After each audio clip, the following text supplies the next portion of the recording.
imaginez-vous et vous avez 16 ans. Ouais. Vous devez vous débrouiller tout seul. Comment vous sentez-vous et que faites-vous? Tout seul, sans parents, Oui, sans... tout seul. Ah, déjà, je pleure dans un coin.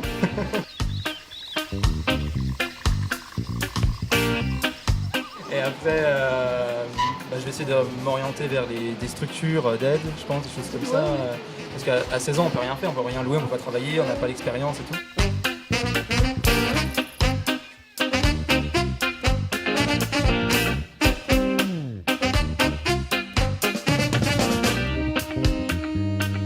C'est pas simple parce qu'être autonome, ça veut dire subvenir à ses besoins. Il faut trouver un boulot, trouver un emploi à 16 ans, c'est quelque chose qui n'est pas facile. Je me sentirais déjà un peu seule, forcément. Et qu'est-ce que je ferais? Je suppose que je chercherais à avoir plus d'amis. Et si jamais j'ai un problème, je regarde sur Internet ou alors je contacte mes amis. La grande révolution, el día que se despertará, el gran espíritu de la selva.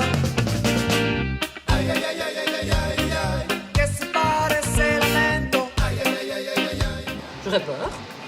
Je me dirais d'abord, qui pourrait m'aider? Donc voir si j'ai pas peut-être des copains plus âgés qui pourraient peut-être m'aiguiller, aller vers des structures spécialisées qu'on pourrait me renseigner. Beaucoup d'adolescents qui restent chez leurs parents parce que c'est assez difficile d'être autonome à l'heure actuelle, je pense. Malheureusement, je connais plusieurs cas dans mes élèves qui dépendent du CPAS parce que problèmes familiaux et c'est la seule solution qu'ils ont trouvée pour pouvoir s'en sortir, pour ne pas se retrouver à la rue. Payer un loyer, payer à manger, payer pour se déplacer, payer pour ses loisirs. J'essayerais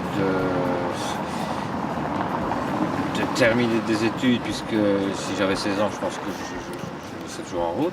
Je me sentirais seule. Maintenant, peut-être que ça m'amènera à d'autres choses par rapport aux autres.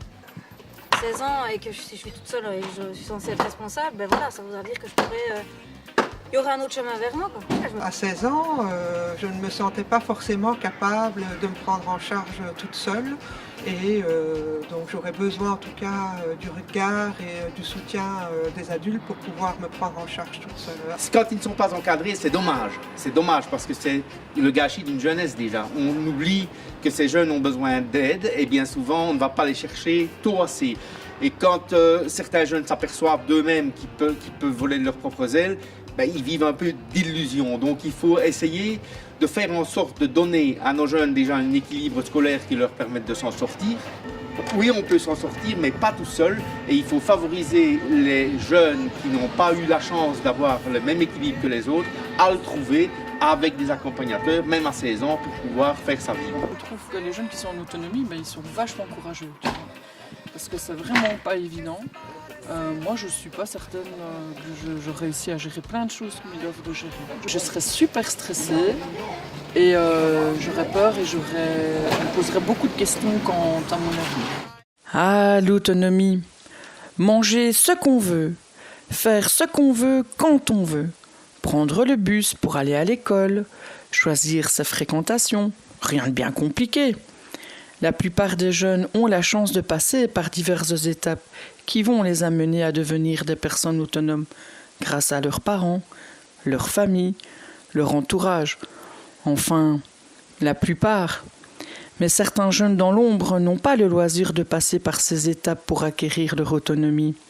Leur réalité est bien plus complexe. Ils n'ont pas le choix. Ils sont mis en autonomie.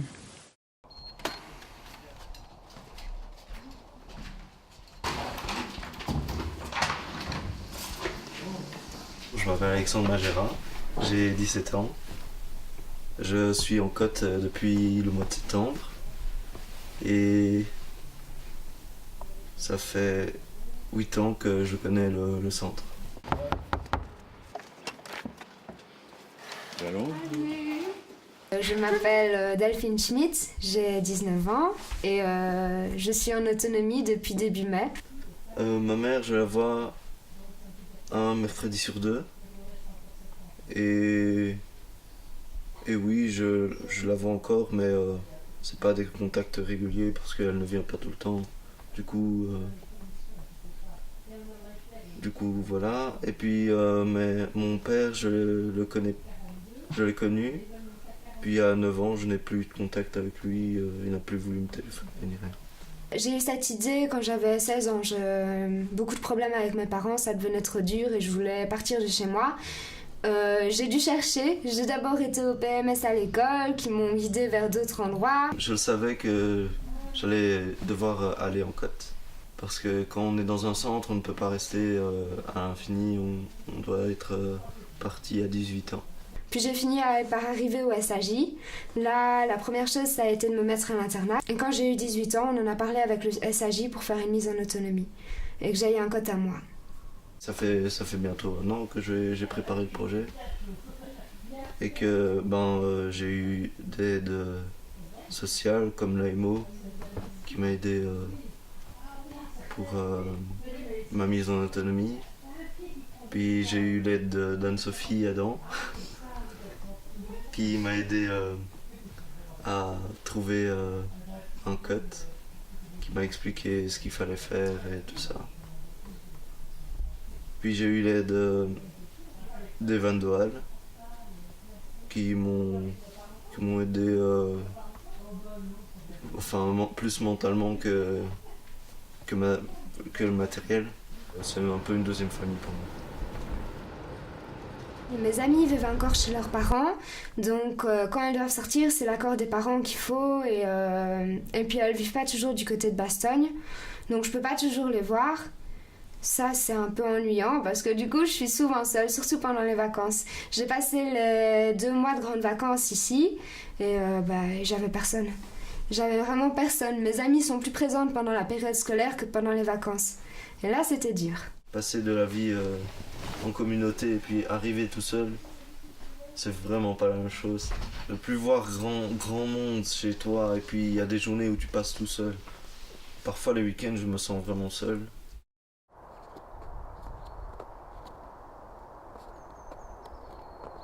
Il y a beaucoup de points positifs depuis que j'ai emménagé ici. Comme je l'ai dit, je suis arrivée à l'école de Bastogne à cause d'une maladie chronique.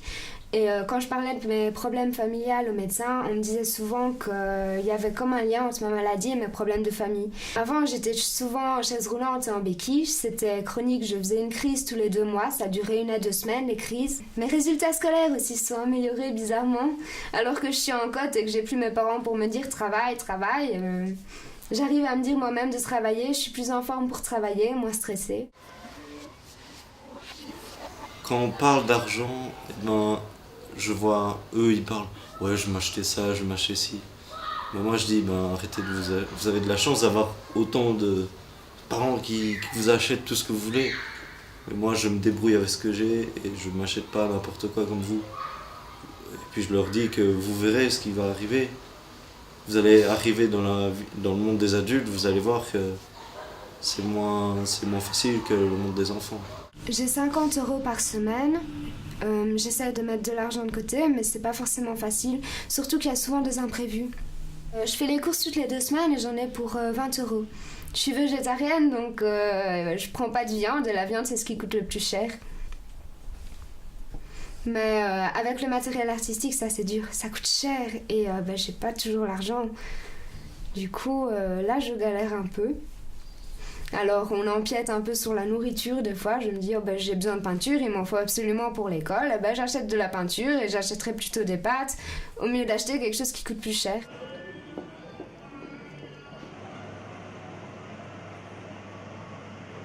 Et les activités que tu fais, ça t'aide à te détendre, à oublier des choses ou...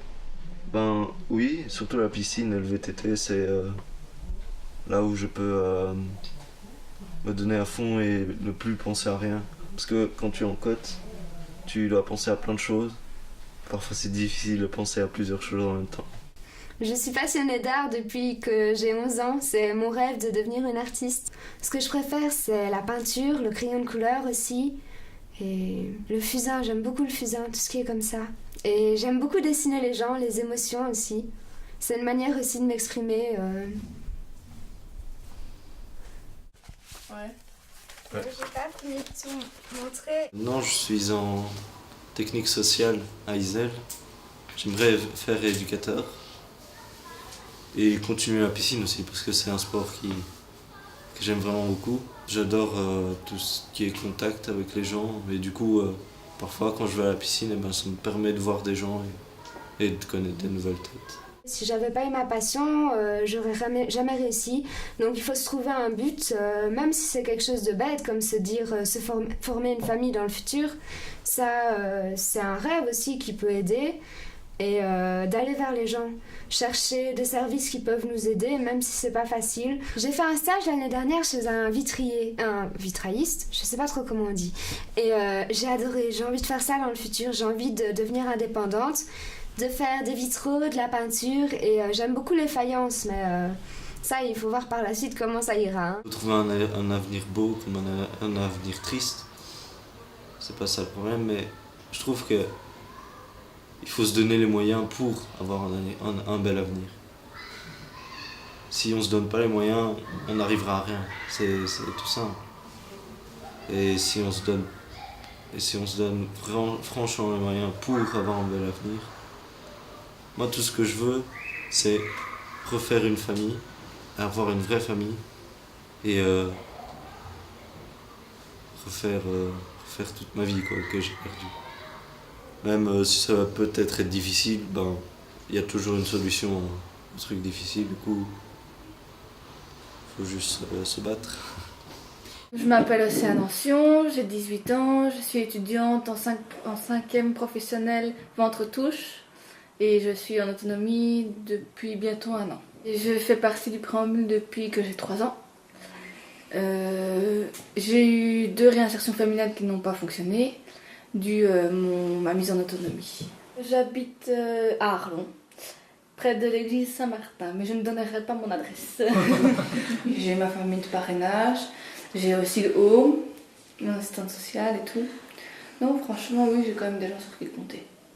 Comment ça se fait que tu arrives en Côte? À cause des problèmes de famille. Et tu te sens pas trop seul?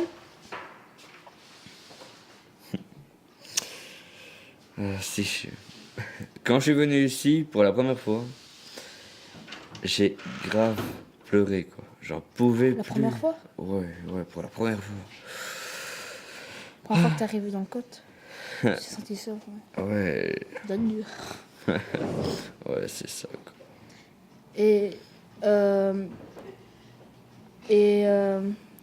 t'as des activités par hasard? Avoir des activités avec tous mes travaux, t'es fou toi, man. Et j'ai la vaisselle à faire, la lessive, le ménage, le repassage, j'ai la cuisine à faire les courses. Comment veux-tu avoir des activités avec tout ça? Ok, désolé.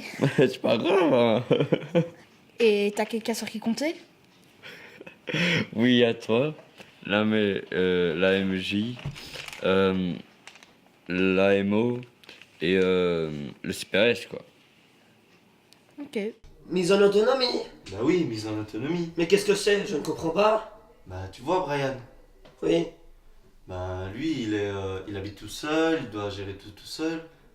Il n'a pas le choix parce que ses parents, ils s'occupent plus de lui. Mais c'est comme Sophie alors? Sophie, c'est différent. Elle vient d'une institution et du coup, à 16 ans, les éducateurs lui ont dit qu'elle devait aller en autonomie. Ah, ok. Et ils les ont mis comme ça du jour au lendemain? Bah... Comme ça? Bah... Mais non. Toi, tu te vois aller en autonomie comme ça à 16 ans? Non. Et Brian, qu'est-ce qu'il aide? C'est une AMO qui l'aide. Mais tu comprends rien en fait. Mais c'est quoi, AMO? C'est une aide en milieu ouvert. C'est des gens en fait qui s'occupent des personnes quand ils en ont besoin. Si t'as besoin d'aide, tu vas près d'eux. Tu comprends maintenant? Ah, ok, mais j'ai pas bien compris, mais c'est pas grave. Bon, regarde, je te résume.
Première idée reçue, un jeune qui a de l'argent sans l'aide de ses parents est forcément responsable.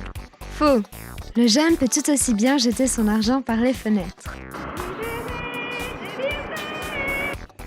Faire des dépenses inadaptées par rapport à son budget de départ. Jouer à des jeux en ligne qui peuvent souvent lui être défavorables. Deuxième idée reçue. Un jeune en cote mis en autonomie a forcément tout le temps devant lui pour réussir à l'école. Faux. Le jeune seul peut tout aussi bien prendre du temps pour des activités futiles. Mais aussi se consacrer aux tâches qui lui sont incontournables. Faire son ménage, faire ses courses, faire à manger, faire sa lessive. Et l'école alors?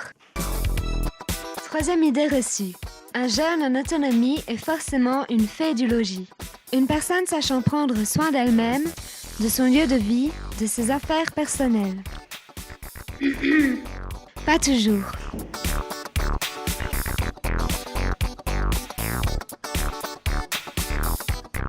Et vous, vous en pensez quoi? Est-ce qu'un jeune autonome est un jeune responsable? Pas toujours, dans le sens où il n'a peut-être pas choisi son autonomie et donc il faut pouvoir l'aider à devenir autonome et responsable. Il faut à un moment donné avoir des repères qui peuvent nous aider, que ce soit les parents, d'autres jeunes, peut-être plus âgés, avoir des pairs comme on dit. À partir du moment où on est autonome, on peut devenir responsable, mais on ne l'est pas nécessairement, ça dépend. Il faut savoir utiliser son autonomie d'une bonne façon. Voilà. On ne peut pas lâcher n'importe quel jeune dans la nature en lui disant aujourd'hui t'es majeur, t'es autonome, fais ce que tu veux. Ça c'est pas vrai. On ne fait pas ce qu'on veut, on fait ce qu'on peut. C'est déjà le principal. Mais pour le faire, il faut avoir l'explication du mot autonomie et du rôle que ça implique. Et pour ça, peut-être parfois il faut accompagner les jeunes un peu plus longtemps dans leur démarche. Parce que la majorité acquise par là, c'est très bien, mais encore faut-il pouvoir s'en servir à bon escient et ce n'est pas toujours évident pour les jeunes qui sont livrés à eux-mêmes aujourd'hui de trouver le bon équilibre. Et il y a des parrainages qui se font dans tout, donc pourquoi pas là-dedans aussi, pourquoi ne pas parrainer un jeune ou un groupe de jeunes et leur donner les responsabilités au fur et à mesure en avançant avec eux pour voir jusqu'où ils peuvent aller.